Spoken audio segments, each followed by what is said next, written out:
अस्सलाम वालेकुम एवरीवन, कैसे हैं आप लोग। Welcome back to another vlog.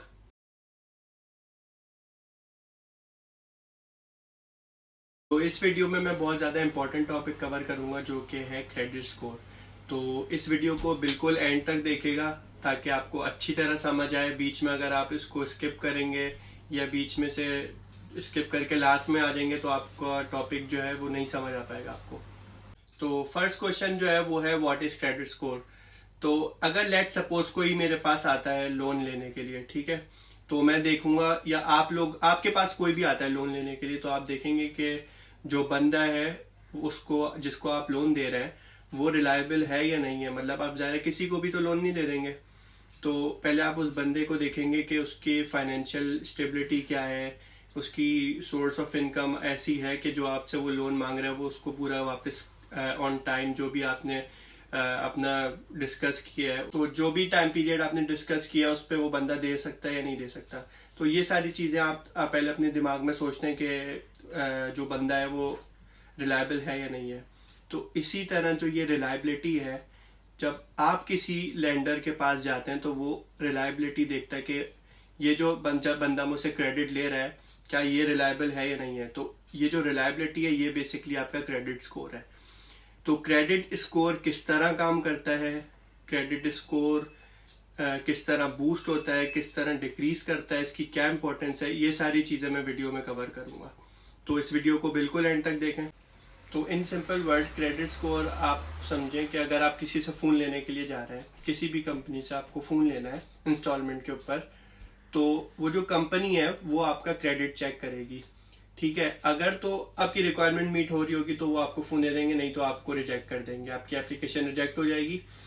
तो अब स्टार्ट करते हैं कि क्रेडिट स्कोर की इम्पोर्टेंस क्या है। तो तो लेट सपोज आपको अगर कोई एकोमोडेशन लेनी है तो लैंडलॉर्ड सबसे पहले आपका क्रेडिट चेक करेगा।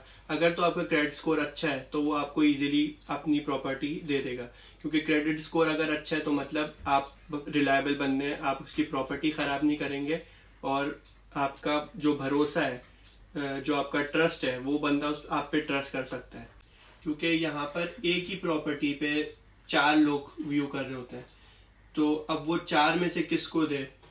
तो जो क्रेडिट स्कोर होता है वो उसको देख के डिसाइड करता है कि कौन सा बंदा जो है वो ट्रस्टवर्दी है, कौन सा बंदा जो है वो मुझे टाइम पे पैसे दे देगा। तो 4 तो मैंने ये एग्जांपल दिया है, यहाँ पर एक प्रॉपर्टी में 4 नहीं होते। अभी जो यूके की करंट कंडीशन है बहुत ज़्यादा बुरी है।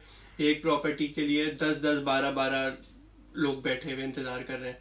तो बहुत बुरी कंडीशन है इस वक्त। तो इसलिए क्रेडिट स्कोर जो है बहुत ज़्यादा इंपॉर्टेंट है। तो सम टाइम ये जब आप प्रोफेशनल जॉब्स अप्लाई करते हैं तो आपकी जॉब के लिए भी ये बेनिफिशियल होता है, ठीक है। और अगर आप लॉन्ग टर्म सेटलमेंट की तरफ जा रहे हैं तो फिर तो आपके लिए गाड़ी और हाउस अगर मॉर्गेज पे आपको लेना है तो ये दोनों चीज़ें बहुत ज़्यादा मैटर करती हैं। अगर आपका क्रेडिट स्कोर अच्छा है तो ही अप्रूव होंगी, तो उसके अलावा ये बिल्कुल भी अप्रूव नहीं हो सकती। अब मैं आप लोगों को बताता हूँ कि अपने क्रेडिट स्कोर को आप इम्प्रूव कैसे कर सकते हैं।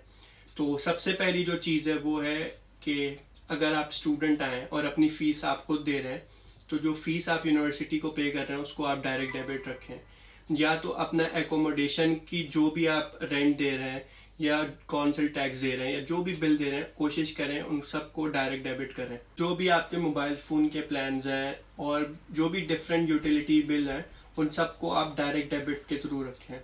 डायरेक्ट डेबिट होता क्या है कि सिंपली आपके अकाउंट में से वो अमाउंट जो होगी वो डिडक्ट हो जाएगी, आपको खुद से पे नहीं करने पड़ेंगे।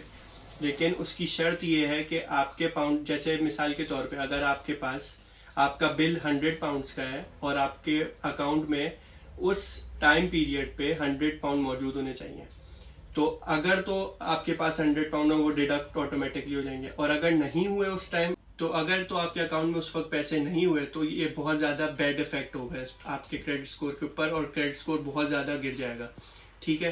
तो आप अगर डायरेक्ट डेबिट रख रहे हैं तो प्लीज़ इस चीज़ को मेक श्योर करें कि जो भी आपकी यूटिलिटी बिल है उस टाइम आपके अकाउंट में वो पेमेंट मौजूद हो। उसके अलावा जो आपका फर्स्ट बैंक अकाउंट है, जब आप यूके आते हैं और आप अपना बैंक अकाउंट खुलवाते हैं तो ट्राई करें उसको अच्छे से मैनेज करें, कोई पेमेंट मिस ना करें उस पर। और उसको एज लॉन्ग एज पॉसिबल उसको आप अपने पास मेंटेन रखें, उसको बंद नहीं करवाएं, क्योंकि उसकी बहुत ज़्यादा इंपॉर्टेंस है। उसके बाद फिर हम लोग आते हैं कि अगर हम क्रेडिट कार्ड एक ले लेते हैं, ठीक है, तो एक क्रेडिट कार्ड जो है वो बहुत ज़्यादा आपका स्कोर बूस्ट करवा सकता है और बहुत ज़्यादा आपका स्कोर गिरा सकता है। ये दोनों चीज़ें हैं, इस बात को बहुत गौर से सुनेगा। स्किप करेंगे तो अब फिर आप बोलेंगे कि आपने वीडियो में बोला क्रेडिट कार्ड ले लें और हमारा तो स्कोर गिर गया। तो इसको अच्छी तरह सुने। तो सबसे पहले अगर तो आपका क्रेडिट स्कोर बहुत लो है, ठीक है, तो आप कोई सा भी क्रेडिट कार्ड ले सकते हैं। बहुत सारे क्रेडिट कार्ड्स हैं जो कि आपको लो क्रेडिट स्कोर पे मिल जाते हैं। इसमें ओशन है, एक्वा है और एक दो और हैं, मुझे एग्जैक्टली नाम नहीं याद। तो इन क्रेडिट कार्ड को आप कंसिडर कर सकते हैं अगर आपका क्रेडिट स्कोर लो है। तो इससे होगा ये कि आपका जो क्रेडिट स्कोर इनिशियली है वो बिल्ड होना शुरू हो जाता है। तो लेट सपोज आपने क्रेडिट कार्ड ले लिया और उसकी लिमिट 1000 पाउंड है, तो अपनी जो क्रेडिट लिमिट है उसके हमेशा अंदर रहें। अगर आप क्रेडिट लिमिट क्रॉस करेंगे तो आपका क्रेडिट स्कोर डिक्रीज होना स्टार्ट हो जाता है, ठीक है। पेमेंट्स जो हैं उनको डायरेक्ट डेबिट सेट कर दें कि वो automatically end of the month आपकी खुद ब खुद कट जाए, क्योंकि इन केस अगर आप पेमेंट करना भूल गए तो फिर आपका क्रेडिट स्कोर गिरना स्टार्ट हो जाएगा। तो स्पेंड वो करें जो कि आप अफोर्ड कर सकते हैं, क्योंकि बंदा क्रेडिट कार्ड ले लेता है अपना यही सोच के कि मैं अपना क्रेडिट स्कोर बूस्ट करूंगा, लेकिन फिर जब जाहिर सी बात है कि उनको दिखता है कि 1000 पाउंड का मेरे पास अभी ऑप्शन है, मैं ये भी ले लूँ, वो भी ले लूँ, ये भी ले लूँ, और एट दी एंड वो फिर 1000 पाउंड पे नहीं कर पाता, तो इससे बहुत ज़्यादा बुरा इम्पैक्ट पड़ता है। तो जो भी पेमेंट्स हैं उनको ऑन टाइम करनी है आप लोगों ने, सही है।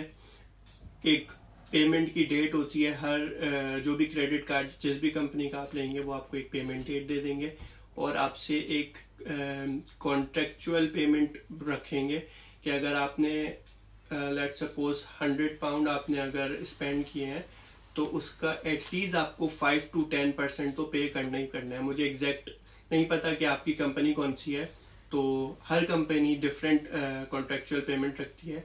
तो वो जो कॉन्ट्रेक्चुअल पेमेंट होती है वो आपको करनी लाजमी होती है। अगर आप वो मिस करेंगे तो फिर उससे बहुत ही ज़्यादा बुरा इम्पैक्ट, तो वो तो एटलीस्ट आपने करनी ही करनी है, ठीक है। लेकिन कोशिश ये करें कि अगर आप क्रेडिट कार्ड ले रहे हैं अपना क्रेडिट कार्ड बूस्ट करने के लिए, तो जो भी आप शॉपिंग कर रहे हैं उसको फौरन रिटर्न करें, ठीक है। इसी तरह आपका क्रेडिट स्कोर बिल्ड होगा। आप ऑन टाइम पेमेंट नहीं करेंगे तो फिर आपके ऊपर इंटरेस्ट चार्जेस भी बढ़ जाएंगे और बहुत ज़्यादा फिर मुश्किलात में आप फंस जाएंगे। तो अगर आपका main purpose credit score build करना है, ठीक है, जो भी आपने क्रेडिट किया है उसको आप फौरन रिटर्न करें, तो ये बेस्ट वे है आपको क्रेडिट स्कोर बिल्ड करने के लिए। अच्छा, क्रेडिट जो लिमिट है आपकी हमेशा आपको उसके अंदर ही रहना है, ठीक है। अगर आप अपनी लिमिट से ऊपर जाएंगे तो आपका क्रेडिट स्कोर डाउन हो जाएगा, ठीक है। और अगर आप क्रेडिट कार्ड अपना बिल्कुल भी यूज नहीं करेंगे, 1 महीना आपने 2 महीने बिल्कुल यूज नहीं किया, 0 स्पेंड किया, तो उससे भी आपका स्कोर डाउन होना स्टार्ट हो जाता है। उसके बाद एक और इम्पोर्टेंट चीज जो है वो है आपका, आप वोट रजिस्टर करें अपने करंट एड्रेस के ऊपर, ठीक है। ये बहुत ज्यादा इंपॉर्टेंट चीज है, लोगों को नहीं पता होती। ये काफी ज्यादा बूस्ट देता है आपको क्रेडिट स्कोर में। तो जो भी आपका करंट एड्रेस है आपको मैं ये डिस्क्रिप्शन में लिंक दे देता हूँ, इस लिंक पे जाएं, उसके बाद अपनी सारी डिटेल्स डालें और अपने करंट एड्रेस के साथ रजिस्टर हो जाएं। तो इससे आपको काफ़ी ज़्यादा बेनिफिट मिलेगा और आपका स्कोर काफ़ी बूस्ट हो जाएगा। अच्छा, तो क्रेडिट स्कोर जब हम चेक करते हैं तो हमें पता कैसे चलेगा कि कौन सा स्कोर अच्छा है कौन सा बुरा है। तो यूके के अंदर जो है वो 3 एजेंसीज हैं और तीनों का अलग अलग बैंड है, जो जिन्होंने कैटेगराइज किया हुआ है कि ये स्कोर हमारा गुड है, ये पुअर है। ये आप लोग देख सकते हैं स्क्रीन के ऊपर। तो पहली जो है कंपनी वो है इक्विफेक्स, सेकंड ट्रांसयूनियन और थर्ड एक्सपीरियंस। तो इनके तीनों के स्कोर जो है वो अलग अलग बैंड में कैटेगराइज हुए हैं। तो अगर आप किसी एक पर्टिकुलरली एजेंसी के पास रजिस्टर हुए हैं तो आप फिर उसी से देख सकते हैं अपना क्रेडिट स्कोर।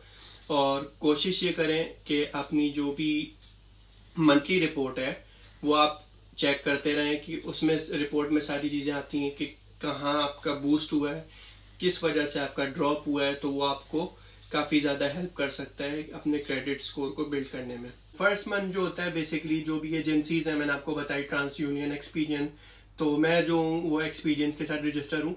तो जो फर्स्ट मंथ होगा वो आपका फ्री होगा, उसके बाद आपको 10 से 15 पाउंड्स आपको पर मंथ देने होंगे। तो उसके अलावा आप अपने बैंक अकाउंट में भी क्रेडिट स्कोर का ऑप्शन होता है, वहाँ से भी आप चेक कर सकते हैं, और वो थोड़ा सा आपको वो दे देता है सजेशन कि इस वजह से आपका स्कोर गिरा है, इस वजह से आपका बिल्ड हुआ है, तो उससे भी आप चेक कर सकते हैं। लेकिन बेटर ऑप्शन यही है कि आप किसी कंपनी के साथ, किसी भी एजेंसी के साथ रजिस्टर हो और अपनी मंथली रिपोर्ट्स चेक करते रहें। तो क्रेडिट स्कोर चेक करने से हमारा स्कोर गिरता है या नहीं गिरता, ये भी एक क्वेश्चन है। तो क्रेडिट स्कोर दो चीज़ों से चेक होता है, एक होता है सॉफ्ट सर्च, एक होता है हार्ड सर्च। ठीक है, तो अगर आप किसी लेंडर के पास गए, किसी भी मोबाइल प्लान अगर आपने खरीदना है मिसाल के तौर पे, उनके पास गए तो वो आपका हार्ड सर्च करते हैं। ठीक है, हार्ड सर्च क्या होता है, वो आपके अंदर आपकी पूरे जो भी क्रेडिट फाइल होती है उसमें आपकी इन्वेस्टिगेशन करते हैं। तो इसका इम्पैक्ट जो होता है वो आपके क्रेडिट स्कोर के ऊपर आता है, क्रेडिट रिपोर्ट के ऊपर आता है, तो इससे आपका स्कोर डाउन हो जाता है। तो जब भी आप कोई क्रेडिट लेंगे, कोई भी आप लोन लेंगे, तो आपका क्रेडिट इनिशियली डाउन होगा, क्योंकि कंपनी आपका करती है हार्ड सर्च और उस हार्ड सर्च से आपका क्रेडिट डाउन होता है, लेकिन वो थोड़े टाइम बाद एडजस्ट हो जाता है, तो आपको बिल्कुल फिक्र करने की जरूरत नहीं है। दूसरा सर्च जो होता है वो होता है सॉफ्ट सर्च। सॉफ्ट सर्च में ये होता है कि आप अपनी बैंक अकाउंट की ऐप से सर्च करते हैं, अपना क्रेडिट स्कोर देख लेते हैं, या एक्सपीरियंस से सिंपली स्कोर आप अपना देख लेते हैं कि क्या स्कोर है इस मंथ का। तो ये सॉफ्ट सर्च होता है, सॉफ्ट सर्च से आपका स्कोर बिल्कुल इम्पैक्ट नहीं करता है। इस वीडियो को यहीं पे हम एंड करते हैं। आप लोगों के पास कोई भी क्वेश्चन हो तो आप कमेंट कर सकते हैं, लाइक एंड सब्सक्राइब करना नहीं भूलेगा। अल्लाह हाफिज़।